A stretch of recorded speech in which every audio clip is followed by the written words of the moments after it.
nama pedang ini naga puspa. Selamatkan dia. Jangan sampai jatuh ke tangan pendekar berwatak jahat.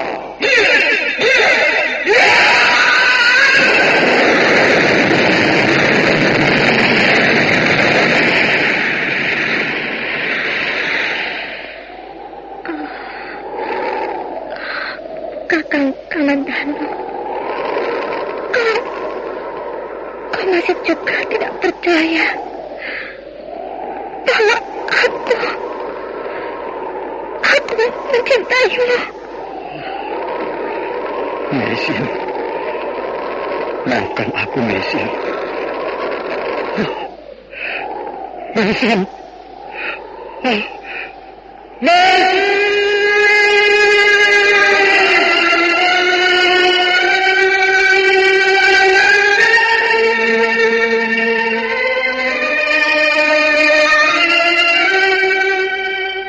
Tutur kedua.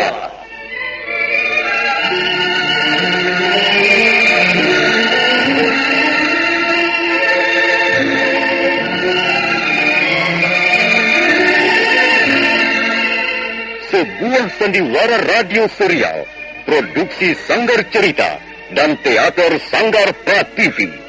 Sebuah kisah dengan latar belakang sejarah runtuhnya Singasari dan berdirinya Kerajaan Majapahit.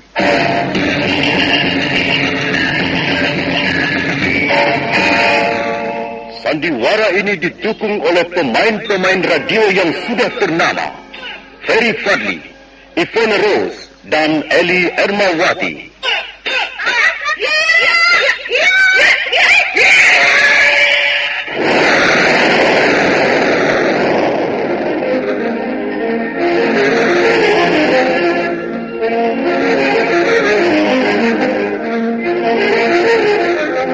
Naskah ditulis dan diolah oleh S. Tijab, hiasan musik dan sutradara C. Ispriyonoka.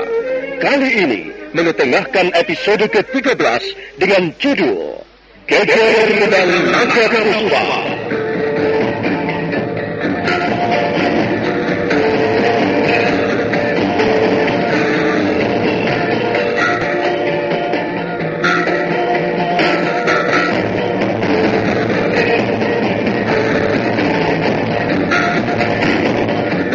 Dalam seri ke-374 ini didukung oleh para pemain Lukman Tambosi sebagai Empu Bajil, Iwan Dahlan sebagai Jata Gimbal, Surya Tanjung sebagai Kula Kiri, Suherman sebagai Kula Rampis, Beni sebagai Macan Rumpus, Margaret sebagai Dewi Sambi, dan Asdi Suhastra pembawa cerita.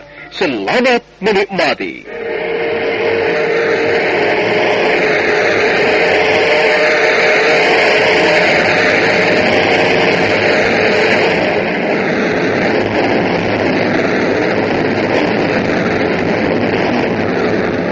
Jatuh Gimbal dan Kula Kiri berusaha kabur dari keributan di halaman rumah kepala desa. Sebelumnya dia sempat melihat pendekar cebol membantai warga desa Upaboga dengan pedangnya yang seolah-olah menyebarkan hawa maut. Mereka berusaha untuk meloloskan diri dari peristiwa pembunuhan besar-besaran itu. Tapi mereka terkejut. Tiba-tiba saja di depan kuda-kuda mereka telah berdiri pendekar yang mereka takuti.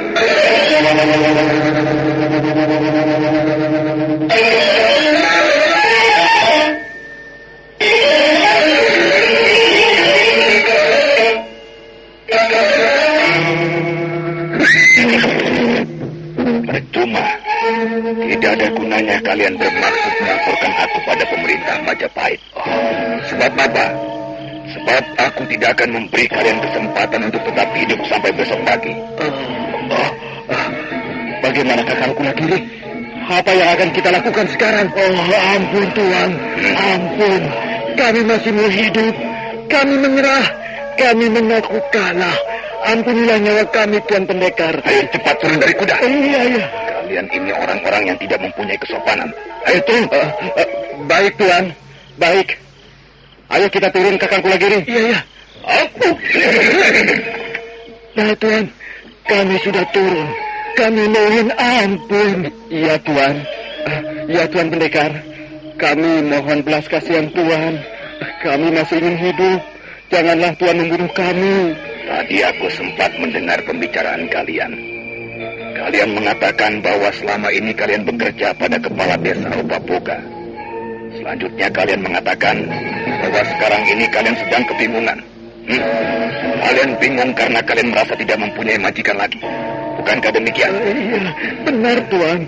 Selama ini kami memang bekerja pada kepala Opapoga. Kami adalah tukang-tukang pukul bayaran. Tukang-tukang pukul. Kalian bisa memukul apa? Memukul angin? Atau memukul dengkul manusia? Bukan main. Sekarang ini kalian berdua lebih mirip dua ekor monyet tua yang sedang kedinginan. Sama sekali aku tidak melihat penampilan tukang-tukang pukul. Iya, kami mengaku bersalah Tuan Pendekar. Kami telah berani menyombongkan diri di depan Tuan Pendekar. Sekarang terserah apa yang akan Tuan lakukan terhadap diri kami. Tapi kami mohon, janganlah Tuan membunuh kami. Kami benar-benar masih ingin hidup. Itu soal nanti. Sekarang aku ingin menawarkan sesuatu pada kalian. Apa itu Tuan? Kira kalian akan setuju? Iya, apa itu Tuan? Bagaimana kalau kalian berdua sekarang bekerja padaku? Aku menawarkan untuk menjadi majikan kalian yang baru. Apakah kalian setuju? Oh, saya setuju Tuan. Bukankah begitu Kakang Kulagiri? Bukankah kau juga setuju? Iya, tentu saja Adi Jata Gimbal. Lebih baik kita bekerja pada Tuan Pendekar ini. Baik Tuan Pendekar, kami setuju. Bahkan kami merasa sangat bangga karena Tuan Pendekar telah sudi menjadi junjungan kami yang baru. Sudahlah, aku muak mendengar puji-pujian seperti itu. Aku bukan anak kecil lagi yang butuh puji-pujian dan sanjungan-sanjungan picisan. Sudahlah, pokoknya mulai sekarang kalian bekerja padaku. Kalian menjadi anak buahku. Dan kalian harus melaksanakan seluruh perintahku dengan sebaik-baiknya. Lupakan saja majikanmu yang lama. Maaf Tuan. Maaf. Saya ingin tahu sedikit. Apakah Tuan Pendekar, maksud saya, apakah Tuan adalah pendekar yang menamakan diri pendekar Syair Berdarah itu? Kau masih bandel juga rupanya. Goblok. Sudah kukatakan berkali-kali bahwa aku justru sedang mencari orang itu. Pendekar Syair Berdarah itu mempunyai hutang yang sangat besar yang harus segera dibayarnya kepadaku. Mengerti? Goblok. Iya. Kalau begitu, siapakah Tuan Pendekar ini? Kalian tidak perlu tahu siapa aku. Nanti kalian akan tahu. Sekarang aku akan mengadakan pembagian tugas. Siapa namamu? Nama saya Kulagiri, Tuan Pendekar. Nah, Kulagiri, ketahuilah, saya mempunyai kelompok. Dan saya mempunyai cita-cita yang saya tanamkan di dalam kelompok saya itu. Sekarang pergilah kau ke Bukit Pendem. Ke puncak Bukit Pendem. Bukit Pendem? Di manakah itu letaknya, Tuan Pendekar? Kau harus bisa mencarinya sendiri, goblok. Iya, baiklah Tuan. Nanti saya akan mencarinya. Dan pasti saya akan dapat menemukannya. Bagus. Dan setelah kau menemukan Bukit Pendem, pergilah ke puncaknya. Di puncak Bukit Pendem itulah aku menyembunyikan kelompokku. Temuilah pimpinan kelompok sementara. Orang itu bernama Ranggu. Selanjutnya kau bersama Ranggu kutugaskan untuk mengamankan puncak Bukit Pendem. Pokoknya segala sesuatu yang menyangkut keamanan Bukit Pendem kuserahkan kepada kalian berdua. Nah, berangkatlah sekarang Kulagiri. Baik Tuanku Pendekar. Aku pergi dulu, Adi Jata Gimbal. Sampai ketemu lagi. Iya. Hati-hati Kakang Kulagiri.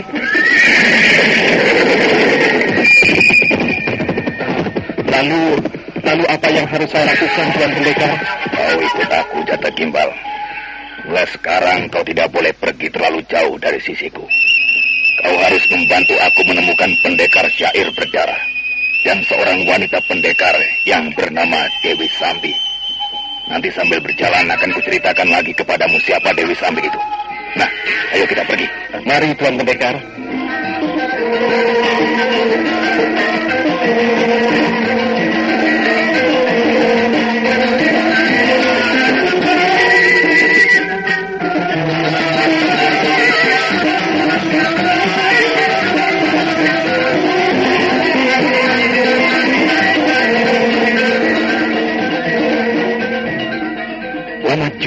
perempuan ini pingsan. Sudah tidak sabar lagi aku menunggu. Tapi memang cantik. Kasihan perempuan ini, Kakang Kolrampis. Lukanya nampaknya cukup parah. Iya, aku bisa menyembuhkannya. Aku mempunyai pengetahuan tentang urat-urat darah. Kita lihat saja nanti. Kukira dia seorang pencopet pasar.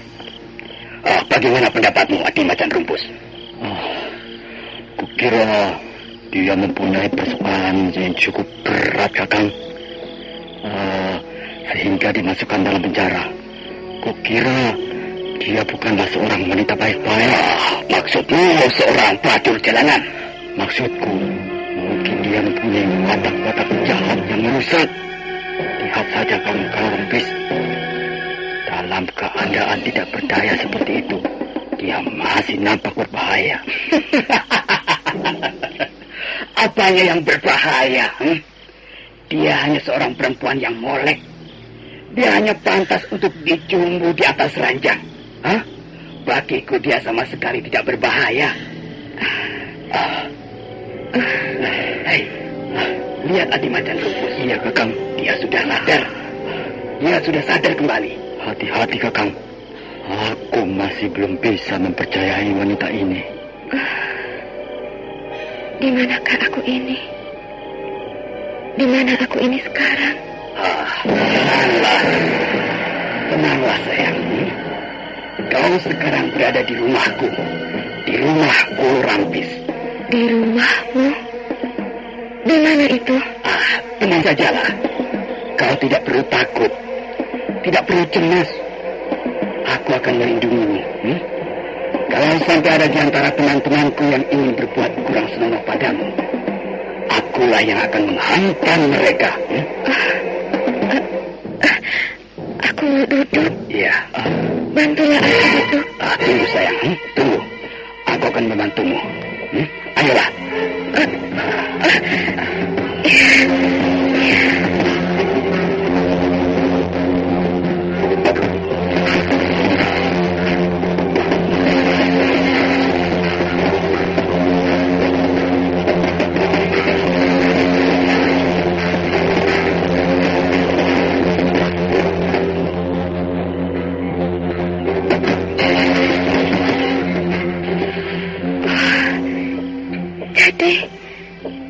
Jadi sekarang ini aku berada di penjara. Ya, benar manis. Kau di penjara bersama kami. Sekarang ini kau berada di penjara kerajaan Majapahit. Tapi kau tidak perlu khawatir. Di sini pun kita tidak kekurangan apa-apa. Dan sekarang ini, dengan kehadiranmu, maka kami semakin tidak kekurangan apa-apa lagi. Kau mengerti apa yang kumaksudkan, sayang? Aku sedang sakit. Tubuhku lemah sekali. Nampaknya kau terluka parah. Kau pingsan cukup lama. Apa sebenarnya yang telah terjadi? Aku dianiaya oleh suamiku. Suamiku orangnya sangat kejam. Aku dipukul sampai babak belur. Begitu. Lalu, mengapa justru kau yang dimasukkan ke dalam penjara? Aku difitnah. Aku difitnah oleh suamiku sendiri. Oleh saudara-saudara iparku dan oleh mertuaku. Aku tidak bisa melawan fitnah itu. Dan akhirnya, beginilah nasibku. Aku dijebloskan ke dalam penjara. Bukankah ini tidak adil? Di manakah letak keadilan itu? Sudahlah. Di penjara juga tidak apa-apa. Kita bisa membuat kesenangan-kesenangan bersama. Bukankah begitu, Adi Macan Rumpus? Sakit sekali. Tubuhku serasa remuk. Sakit sekali rasanya. Aku dapat menyembuhkanmu. Aku mempunyai sedikit pengetahuan tentang urat-urat darah. Maukah kau keurut sebentar? Kau bisa? Lihat. Lihat, Adi Macan Rumpus. Ini juga pernah bawa belur. Dia dikeroyok oleh prajurit-prajurit Majapahit. Dia dipukul beramai-ramai sampai remuk tulang-tulangnya. Dan akulah yang menyembuhkannya. Tanya sendiri pada orangnya. Kalau begitu, kau dapat membantu aku. Kau dapat memulihkan keadaanku. Tolonglah aku. Itu soal mudah, Manis. Tapi ada syaratnya. Apa syaratnya?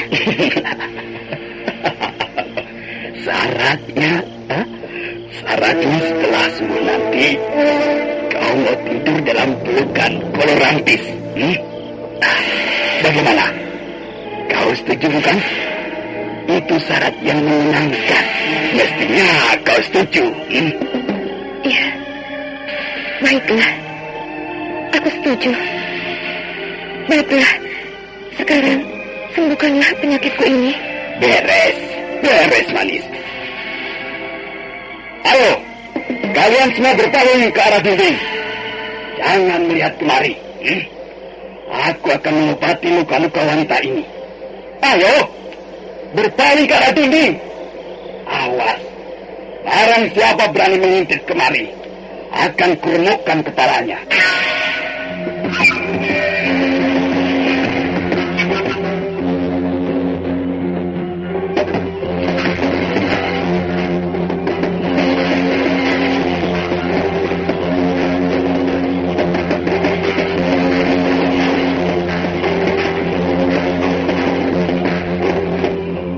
Rampis lalu menyuruh Dewi Sambi berbaring di lantai ruangan tahanan. Dewi Sambi menuruti saja apa yang diperintahkan kepadanya. Kolor Rampis kemudian meraba-raba seluruh tubuh Dewi Sambi, mulai dari ujung kaki sampai ke ujung rambutnya. Dia terus meraba, memijit dan mengurut. Aduh, sakit sekali. Sakit sekali. Tahanlah sayang. Aku akan terus mengurut, bahkan dapat disembuhkan.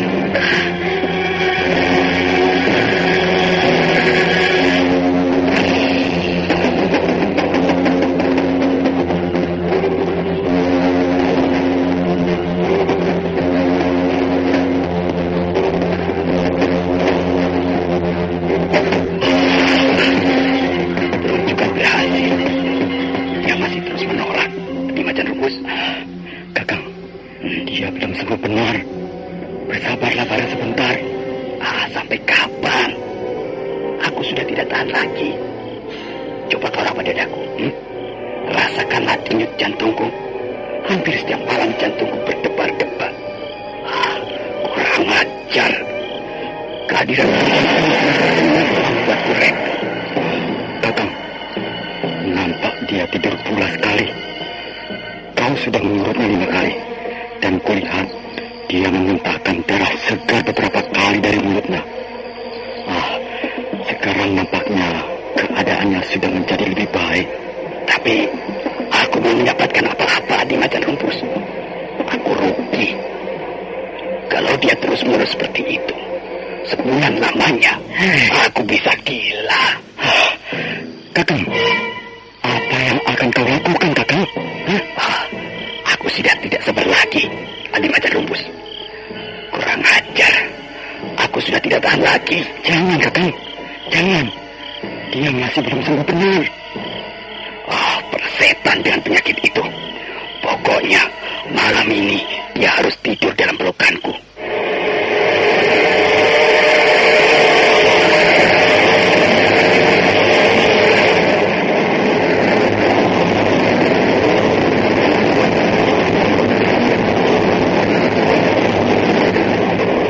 Rampis lalu merangkak mengendap-endap menghampiri Dewi Sambi yang tidur terlentang di sudut ruangan tahanan. Hanya ada sebuah cahaya lampu minyak jarak terpanjang di sudut ruangan. Cahaya taram kemarin itu semakin membakar hawa nafsu Kolor Rampis. Kolor Rampis tidak sadar lagi. Dia merayap mendekati wajah Dewi Sambi. Dan ketika dia bermaksud mencium wajah itu, mendadak, waduh!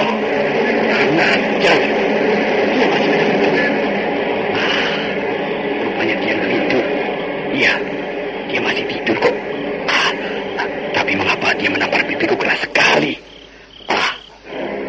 Dia tidak sengaja. Kolor Rampis kemudian mendekati betis Dewi Sambi yang tersingkap sedikit. Dia bermaksud meraba betis itu dengan kedua belah telapak tangannya, tapi mendadak Langsung kedut. Dia ini tidur apa tidak? Kurang ajar. Mungkin dia hanya pura-pura tidur.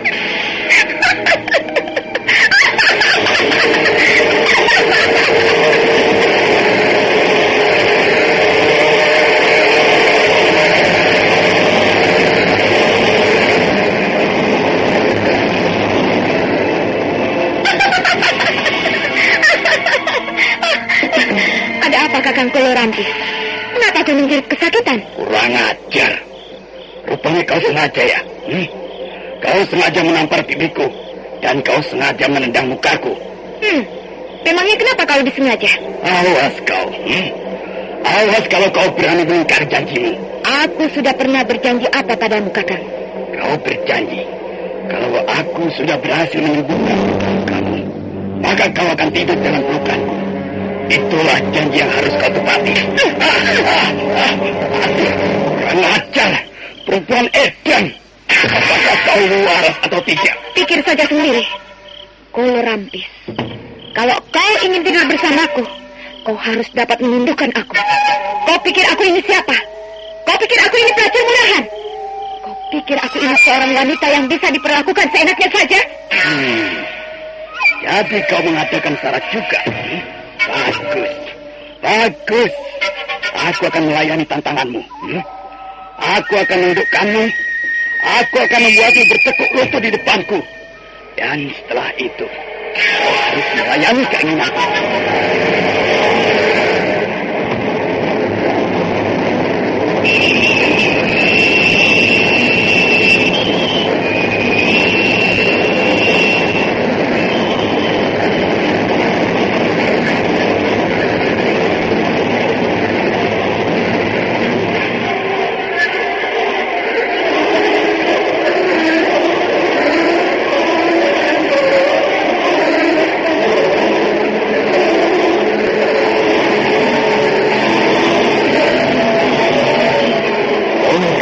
sangat geram. Dia menjadi gusar. Dia merasa malu sekali karena telah diperlakukan serendah itu oleh seorang wanita. Sementara itu Dewi Sambi yang nampaknya sudah segar kembali sambil tersenyum mulai membuat kuda-kuda. Sementara para tahanan yang lain berdiri mengitari dinding sambil menonton apa yang akan terjadi. Wah, saudara pendengar, bagaimanakah kisah selanjutnya? Peristiwa apa yang akan terjadi dalam ruangan tahanan kerajaan Majapahit itu? Dan apa yang akan dilakukan oleh Dewi Sambi? Silakan menunggu seri berikutnya. Sampai jumpa.